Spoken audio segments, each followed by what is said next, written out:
तो 6 दशक से महाराष्ट्र की राजनीति में जमे शरद पवार ने कभी ये नहीं सोचा होगा कि एक दिन ऐसा भी आएगा कि उनका परिवार ही उन्हें अकेला छोड़ देगा। लेकिन अब सवाल यह कि आखिर इस सब हालात के पीछे जिम्मेदार कौन है?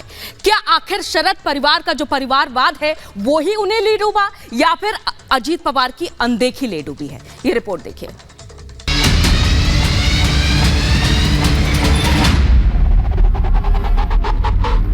भविष्य काळासाठी तुमच्या पक्षाचा आश्वासक चेहरा कुठला? शरद पवार।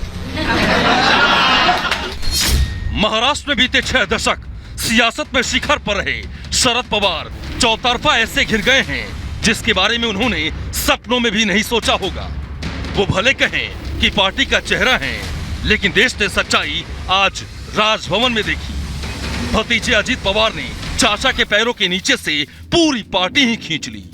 मी अजित अनंतराव पवार गांभीर्यपूर्वक दृढकथन करतो कि देश की राजनीतिक सियासत में अजीत पवार शायद पहले शख्स होंगे जिन्होंने 4 साल में तीसरी बार डिप्टी सीएम की शपथ ली है। वहीं दूसरी सच्चाई ये भी है कि अजीत पवार ने शपथ के साथ अपमान का घूंट भी बीते 4 सालों में कई बार पिया है। बहुत दूर की बात नहीं है, 2 मई को दोपहर अचानक शरद पवार ने पार्टी के अध्यक्ष पद से इस्तीफा देने का ऐलान कर दिया।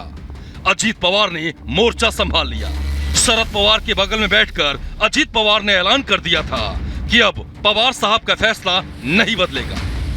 पवार साहेब अध्यक्ष नाही म्हणजे पक्षामध्ये नाही अशातला भागच येत नाही। अजीत को लगा था कि पार्टी को बढ़ाने का मौका अब उन्हें मिलेगा, लेकिन समर्थकों के दबाव में शरद पवार ने पहले इस्तीफा वापस लिया और फिर बेटी सुप्रिया सुले और सबसे करीबी प्रफुल्ल पटेल को पार्टी का कार्यकारी अध्यक्ष बना दिया।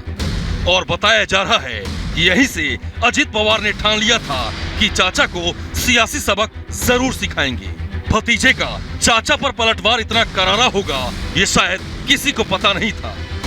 महाराष्ट्र के डेवलपमेंट के लिए पूरे विधायक हमारे साथ है, इसीलिए आज मैंने डिप्टी चीफ मिनिस्टरशिप का ओथ ली।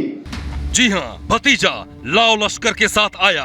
सही मायने में चाचा की पूरी पार्टी ही उसके साथ नजर आ रही है। दिल्ली से मुंबई तक शरद पवार के साथ साए की तरह चलने वाले प्रफुल्ल पटेल ने भी पाला बदल लिया। सूत्रों की माने तो प्रफुल्ल पटेल को दिल्ली में कुछ नई जिम्मेदारियां मिल सकती हैं।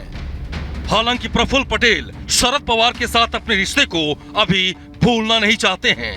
शायद इसीलिए उनके अंदर शालीनता बरकरार है।